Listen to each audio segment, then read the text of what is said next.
Assalamualaikum warahmatullahi wabarakatuh. Honorable Mom Nadia as our lecturer, and hello all of my friends whom I loved. I hope that Mom Nadia and all of you guys are always healthy. We are from the first group.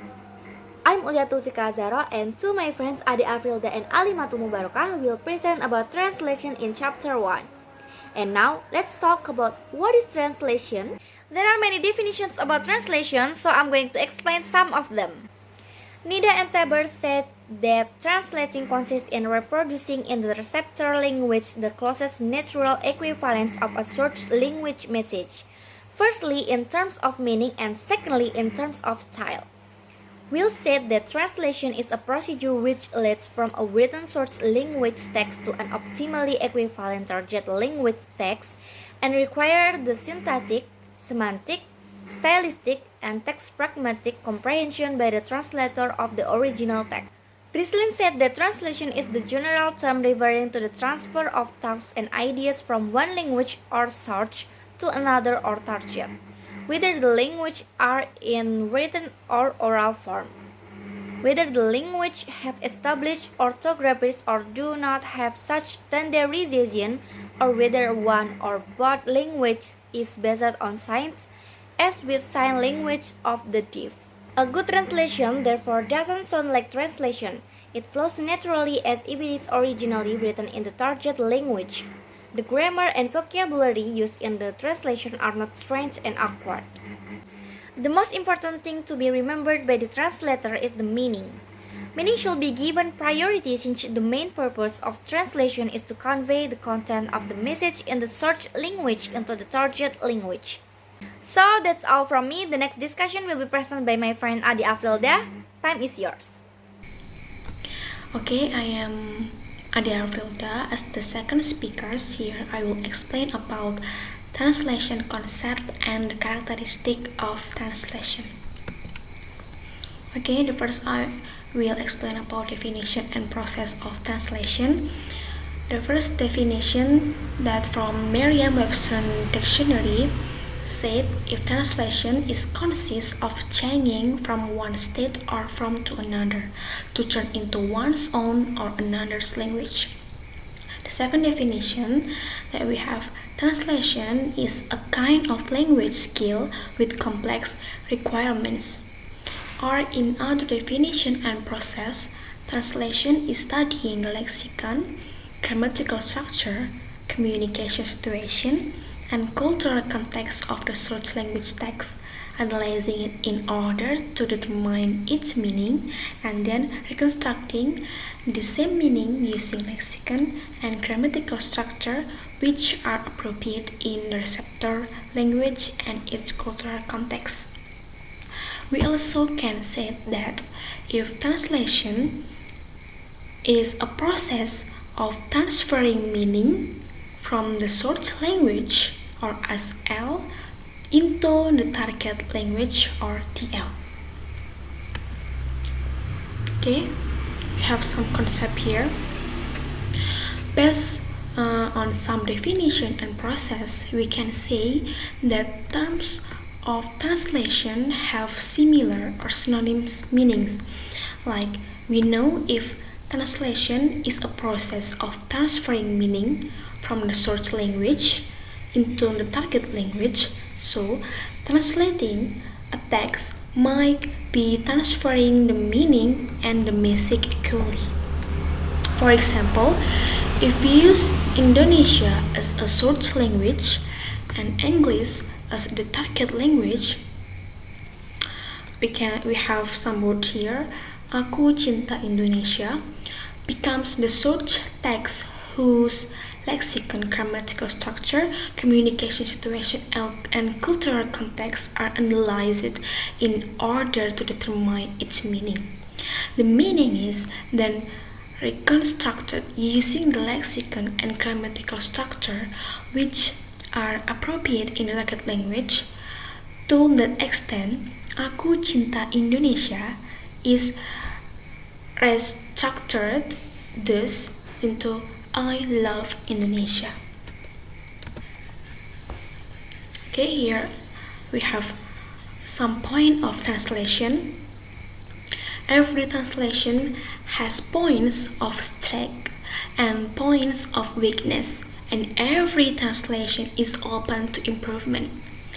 To conclude, there are important elements in translation which are called replacement or reproduction, equivalence, and text or written message. In addition, some other emphases are termed as style, natural, and exercise. Creating a good translation is a matter of grammar, vocabulary, and cultural knowledge. You must be familiar with all aspects of the source and target language in order to render one. Okay, now we come to the characteristic of translation. Translation is considered as a work of a written or text form message. The most significant matter of correct translation is about the consistent or close natural equivalence of the message transferred from source language into target language. Before we come to this explanation, we must know the characteristic of a good translation is there are some aspects like clarity. The translated language should be clear or close as possible to the native target language and the way the language is used. We have to accuracy. Accuracy is every word, sentence, or phrase should translated accurately. So that why characteristic of a good translation is must clarity and accuracy. Okay, here we have thus a work can be stated as the work of translation when it has the following requirements. The first, it is a kind of replacement or reproducing message of SL into TL. Like last time we have some example. If the source language is from Indonesian language and the target language is English, we have some example last time. Aku cinta Indonesia. We change into I love Indonesia. The second, it concerns with written message, textual material or text. The third, it transfers the content or talk or message, not the form of SL text. The fourth, it is also a kind processor exercise. The fifth, the second text must have the same meaning. Okay, the second text must have the same meaning or message with the first or original.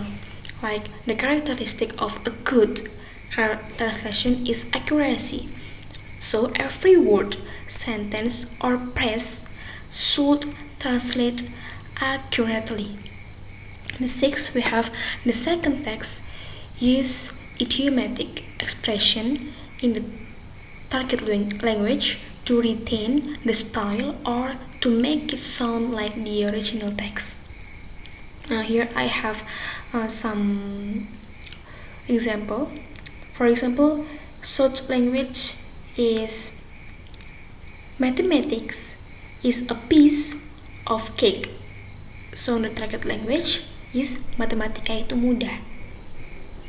Okay, and the last we have the second text use target language equivalent to the source language.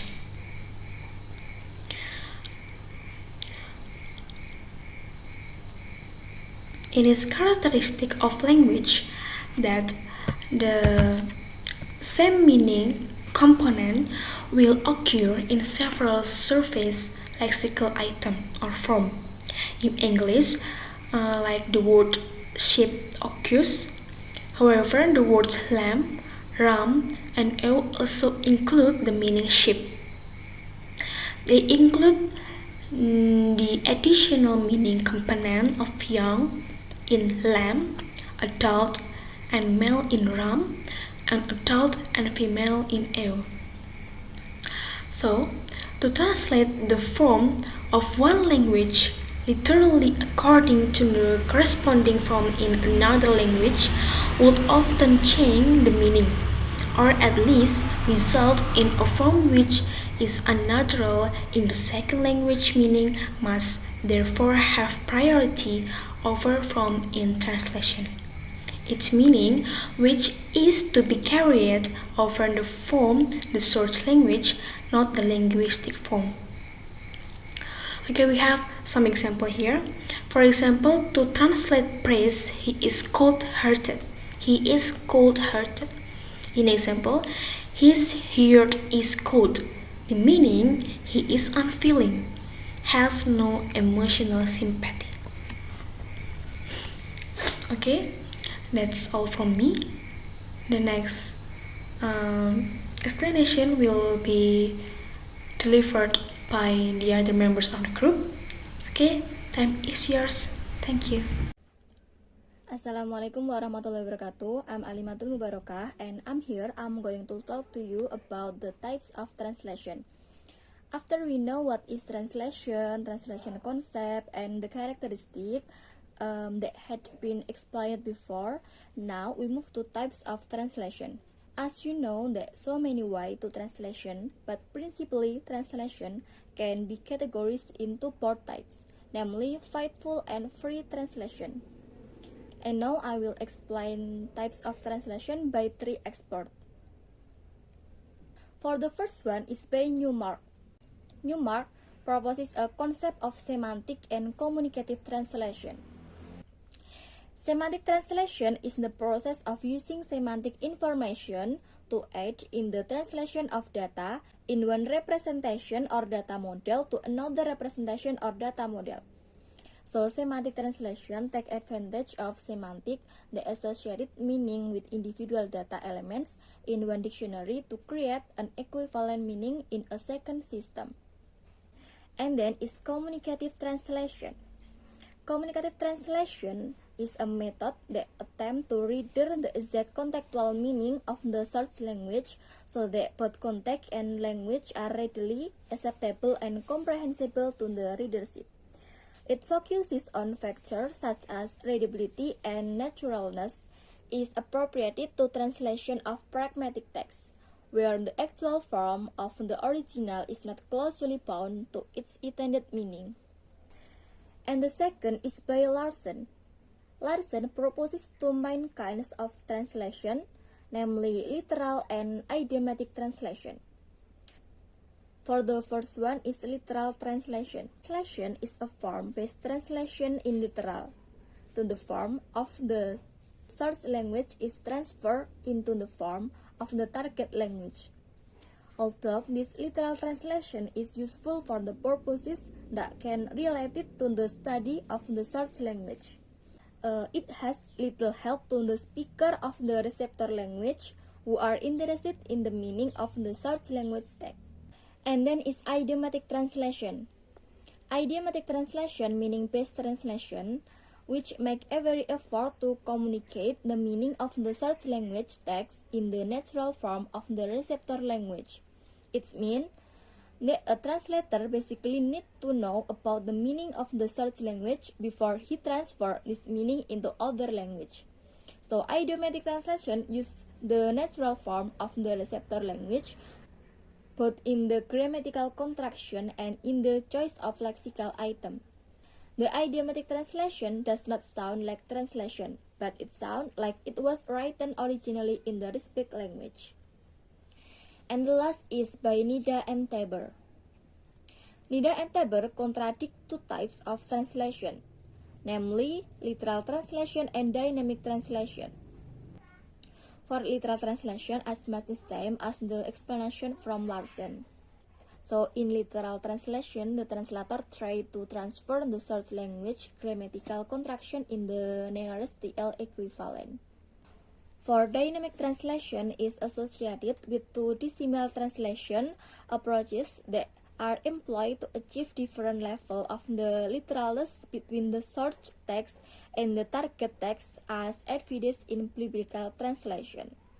Okay, that's all we presentation. Hopefully it will help you to translate. And I'm sorry if there is a mistake. Thank you and wassalamualaikum warahmatullahi wabarakatuh.